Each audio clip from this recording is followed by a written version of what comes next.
Why hello everybody, Spencer here, also known as Lego Dude 11, and in today's video, this is House of the Dragon, Season 2, spoiler review. So without further ado, let's discuss.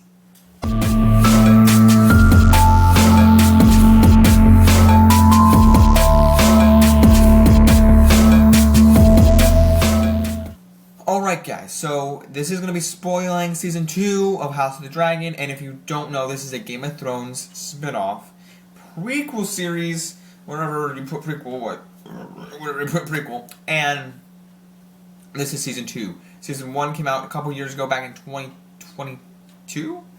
So how long ago it came out? Yeah, because 22 and 23 was Last of Us, and now this is Season 2 of this, and then we're getting Season 2 of Last of Us next year, so maybe, and then I guess we're gonna have to wait 2 years for the next season of House of the Dragon, so we're just alternating years here at this point. So I'm very excited for Last of Us because that show was awesome. The first season of this was awesome, but let's kick things off. So I have a big butt in this video. I'm just messing with you. The reason is I have a big butt because there's more to what to say. But the score in this, I love the soundtrack by Ramin Djawadi. If you don't know, he did the original Game of Thrones show. And he did, and the theme song is just epic. Da na na na na na. I really got to learn it on piano. That would be dope. But he's done Iron Man. He did the very first Iron Man, which it's probably most people don't know about because most people know other people to do Marvel things, not really. But he did the first Iron Man. He did the Eternal score, and I quite like his stuff. I mean, that's only the really 3 things I know him from, but he's just really cool. I like him, and I like the music he brings to the table here in this fantasy world. So it's all really what I'm going to say. I mentioned him before in my House of Dragon Season 1 review and talking about the Eternals. So you can go check that out if you like to hear a little bit more. But love the dude. I don't know him personally, but I just like hearing music from him. And so what I want to go into is I'm going to talk more about this season. But is this another setup season? I'm going to talk about this at the end, but it feels like another setup season because I'm kind of disappointed. Like the way the first season ended was like, great, here's some more epic war. And I'm not looking for this show to be epic action and adventure all throughout, right? But what this show implies is we get dragons. Oh, there's lots more dragons. Plenty of it. But I feel like by the end of this series, not end of the series, by the end of the season, they're saying these things, you know, big war's coming, winter's coming, and it just feels like another setup season. But I'll elaborate on that. By the way, guys, this is an intense season because we get in the first episode we get a baby killing. There's like these twins characters and like, oh, there's a baby. We gotta find out which one. Is it the male or is it the female? Or like, can you tell if it's the male or the female? You can tell which one it is the male, which one's the male. And like, oh, okay, cut it, like kill it. So they kill the baby. Oh man. That was intense to see in the first episode. Like I still can't believe that was 8 weeks ago that the first episode came out, and this whole thing has flown by. And then we get the night fight in episode 2, and then this guy is burned from a dragon. There's literally a guy that's burned from a dragon because he's like, oh, I want to ride the dragon, and then the dragon is like, the guy's like, it's okay, and the dragon just goes all over the dude and all over. It kills 2 guys. It kills the guy who's going to ride the dragon. It kills another guy next to him, and everybody's running away. And this season has been intense. First season was intense, but a saving grace I will give to the season is I really liked that there were no time jumps. Now, that wasn't a big problem from the first. It wasn't a gigantic problem from the first season. I just wasn't expecting it. And I feel like, now, I never watched Game of Thrones all the way through. I've only seen clips on YouTube. And I know it's one of those shows that's so long and I need to go and watch it all because people will say, Breaking Bad's like the best show of all time. And for me, it's like one of those things, like, Breaking Bad just to me feels very slow. It has stuff in it that I would be worth watching more so than, you know, Riverdale, trashy. Anyway, but like, for me, Game of Thrones is one of those shows I need to rewatch, or watch all the way through. But yet, Season 1 of Game of Thrones, or House of the Dragon, I was like, there's a lot of time jumps, and it might seem very confusing, or why are they doing this? Like, it's so jarring. Like, if they did time jumps over each season, that might feel different, but over one season, it's like, wow. But this season, I was glad to just know that it was arching over with all these characters in the same age. Very happy. I like that. One of the things I was like, wow, episode, I think it was 4. Thor 4. No, I'm just kidding. That was the episode with the big, like, it felt like the halfway mark of the big climax, if you will, when they had a big dragon fight, and the knights were like, let's go attack, and they're just like firing their catapults at them, if you will, their weapons. So the king basically, Aegon, gets burned, and by the dragon, just like the eye patch guy, I forget what his name is. I call him the eye patch guy because he falls down, or he shoots fire out of the dragon's mouth, and then basically drops the king's dragon, and the king is fallen and is burned, and for like up until the finale, he's able to talk, and he's been burned, and you can see his face and stuff, and he's crippled now. He can't walk on his one leg, and there's another guy that's a mentor that's helping him. Like, I'm a cripple too. He was from the first season, and it's just cool to have a mentor there for the king. But at the same time, I'm like, this king was Aegon was such a good actor, and by the finale, is like his personality starts to come back, and I'm like, dude, I'm really wondering where this next season is going to go because of the king's ordeal, because who has taken the brother of the king, the eye patch guy, has taken over for his rule, the king's rule, and I'm just like, what is going on here? Like, I'm understanding what's going on in the story, but like, what's going to happen later? It's really what's coming. I'm really wondering like what's coming and what's going to happen next. But there's just these things like with all the houses, right? Like Daemon's storyline, great character development throughout. Like Helena or like Alicent and Rhaenyra, they're bonding. Like now like they've had a couple feuds throughout the season, and specifically in the finale, we get this Adam and Cole storyline that pulls in like all the dragons and all the dragons. Excuse me, all the dragons are phenomenal. Really delivers in the promise on the name of the show, House of the Dragon.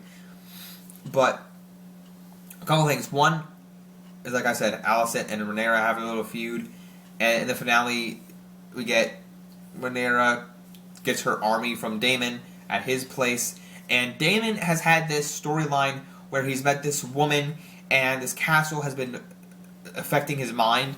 It's been really weird, and I accept it. It's because of the fact that he's now realized he's had this vision of what's going to happen in the future, which sets up this big moment in Game of Thrones. My dad told me when I was watching it with him last night, and I was like, oh, okay, that's really cool. And it's one of those things like, okay, I'm very, very interested in watching Game of Thrones all the way through, but it's going to take a while because I don't have enough time while I'm at college and all this stuff. So I'm just going to continue watching what I am watching. But it's one of those shows that is on the backlog for me. And more so than, like I said, Breaking Bad. I know it's a weird thing to say, but it's just for me, that's what I would prefer to watch, Game of Thrones and stuff. Shogun is also one of those shows I really need to watch. But at any rate, great character development from all these people. Even like I said, Helena, the wife of Aegon, who got burned, and more of the kids of Rhaenyra and them. I swear to God, I thought they were going to start making out. Every time the black girl who is Daemon, Matt Smith's son. Matt Smith is a great character, by the way. I love his acting. But I thought him and the white son were going to start making out. I was like, they just look like I swear to God, I thought the kid was going to go, the son was going to go, you're so hot, I want to try making out with you. I don't know why I thought that. Like, it's Game of Thrones, what would you expect? But at the same time, they didn't, and I was like, I really thought you would have. I don't know. Because, I don't know, they're like half-sisters, cousins, I don't know what they are. Weird things happen in this show, I wouldn't have been wrong. I wouldn't have been surprised if it started happening. But, at any rate, there's now an army. Rhaenyra has her army. And Rhaenyra also made out with another girl, I think it might have been the woman who was like on the island. No, because she was on the other island. No, she was on that island. She was a woman that went to help, like, take a message to, I think Alicent, who, by the way, Alicent is Olivia Cook, who's also in Ready Player One. I had to mention that because I did not mention that in season 1. She's awesome. I love her. I figured that out like right before the season started. I was like, I know her from somewhere. So yeah. And Rhaenyra kissed a girl and she liked it. Hence the song. But I don't have an issue with it. It's just I wasn't surprised. I was like, okay, this is Game of Thrones and I'm accepting it.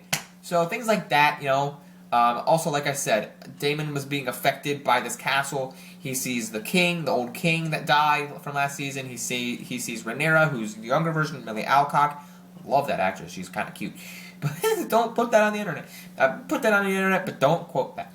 I just, things about this season were very, very good. But I have to say, now that we have an army, it was in the finale, and big war's coming, winter is coming, Daemon says, and oops, sorry, that's the end of the season.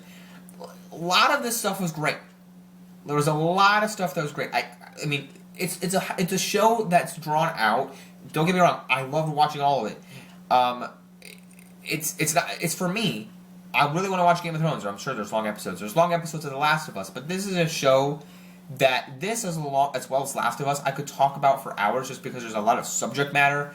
There's a lot of I got to discuss it with lots of people. But for what I talked about, the way they ended the season was so abrupt. And I'm like, yay, dragons, and oh no, and we're done.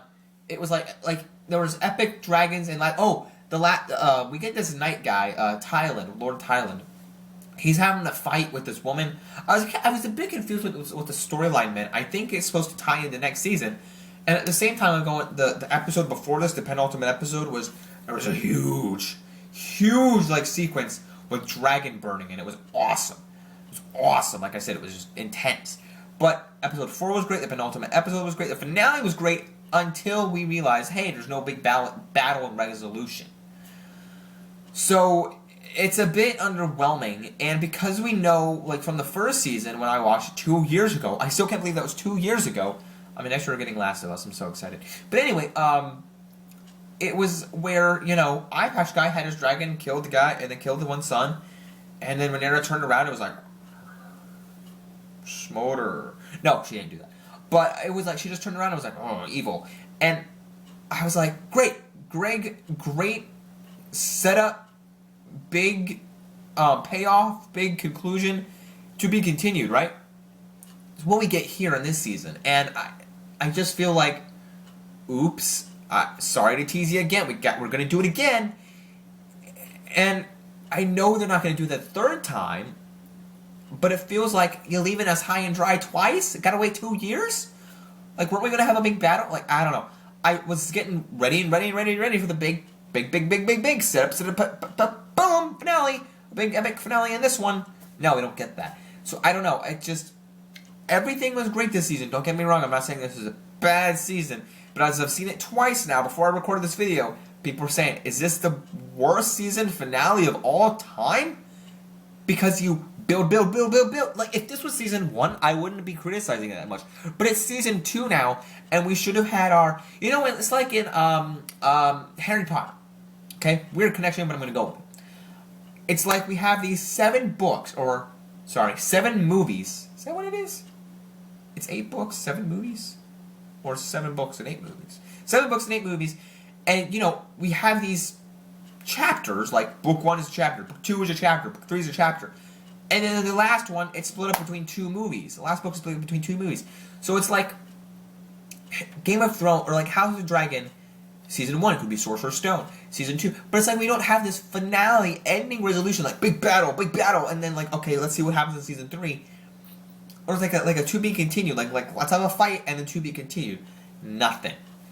And it's just a bit underwhelming because we did that in the first season. It could have been, if you wanted to do side by side, now I know it might be 3 arching stories, but it's not even 3 arching stories. It's yes, let's have a transitional season. It's kind of like what reminds me of Good Omens, because I love Good Omens, the show. Season 1 is contained story. Season 2 is a transitional story, and now we're going into season 3 as the final season.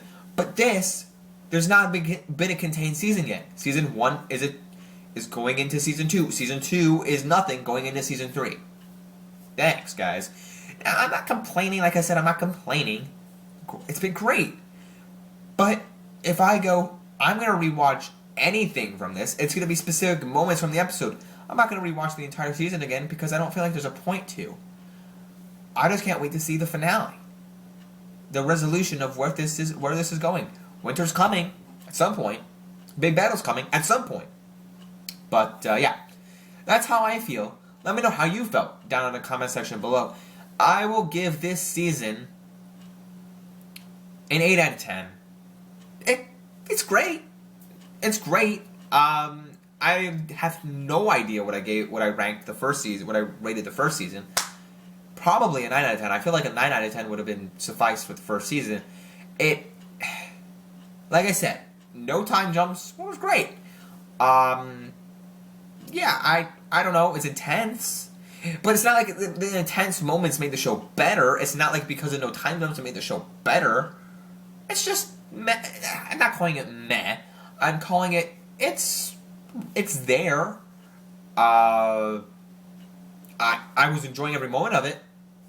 And I'm not saying the finale was disappointing. A little bit, yeah. Like, people hated the ending of Game of Thrones. And I would love to ask people, like, hey, is this season finale better or worse than the finale of Game of Thrones, than the series finale of Game of Thrones? And I wouldn't be surprised if people say worse. But at the same time, this is not a series finale of the show, of House of the Dragon. So that's just my input. Let me know what you thought in the comments below. I'm giving it an 8 out of 10. Let me know what you thought. Don't forget to leave a like excuse me. Don't forget to leave a like on the video. Subscribe to the channel, Lego Dude 11, as it stays right now. Don't forget to like, subscribe, follow me. Don't forget to, follow me at Boba Fett Jedi Master, links down below. And as always, don't like, subscribe, follow me. Don't forget to keep calm, play Lego, watch stuff. Peace out, everyone. Bye.